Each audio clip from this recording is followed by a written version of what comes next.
नमस्कार, मी ज्योतिष मार्गदर्शक राहुल गुरुजी खांडवीकर. आजचा विषय पती पत्नींमध्ये भरपूर वाद होतात.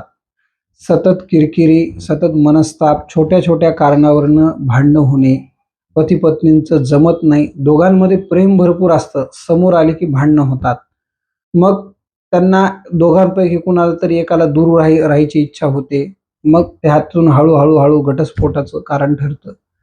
आज त्यांच्यामध्ये वादविवाद न होण्यासाठीच मी आज उपाय सांगणार आहे. ज्योतिषशास्त्रानुसार दोघांच्याही पत्रिकेमध्ये कुणाचा तरी शुक्र जर आपल्या पत्रिकेमध्ये दुर्बल किंवा खराब असेल, तर आपल्याला हे वादविवाद किंवा किरकिऱ्या होणे हे तयार होतं.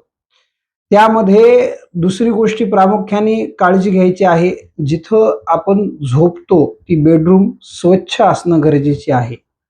बेडरूम जर स्वच्छ नसेल, तर पती-पत्नींमध्ये भरपूर वाद होतात आणि सतत गैरसमज निर्माण होतात. त्यासाठीच आजचा उपाय. सगळ्यात महत्त्वाचं आपल्याला 7 हळकुंड घ्यायचे आहेत. ते शुक्रवारी उपाय करायचा आहे. 7 हळकुंड एका जागी करून आपल्याला लाल दोऱ्याने बांधायचे आहेत आणि आपण जिथं झोपतो बेड किंवा गादीखाली ते आपल्याला हळकुंड ठेवून द्यायचे आहेत. त्यानंतर आपल्याला आपल्या गॅलरीमध्ये म्हणजे घराची गॅलरी जर असेल, आपल्याला घरामध्ये खिडकी असेल रूममध्ये, बेडरूममध्ये जर खिडकी असेल, तर तिथं आपल्याला मोगऱ्याच्या झाडाची कुंडी किंवा कुंड्याच्या झाडाची कुंडी छोटी, झाडाची फुलं आली मस्त आपल्याला तिथं लावायची आहे. त्या सुगंधाने सुद्धा शुक्र पॉवरफुल होतो, पती-पत्नींमध्ये प्रेम वाढतं, वाद-विवाद कमी होतात, गैरसमज कमी होतात. हा उपाय दोन्ही पण उपाय आपल्याला शुक्रवारीच करायचे आहेत.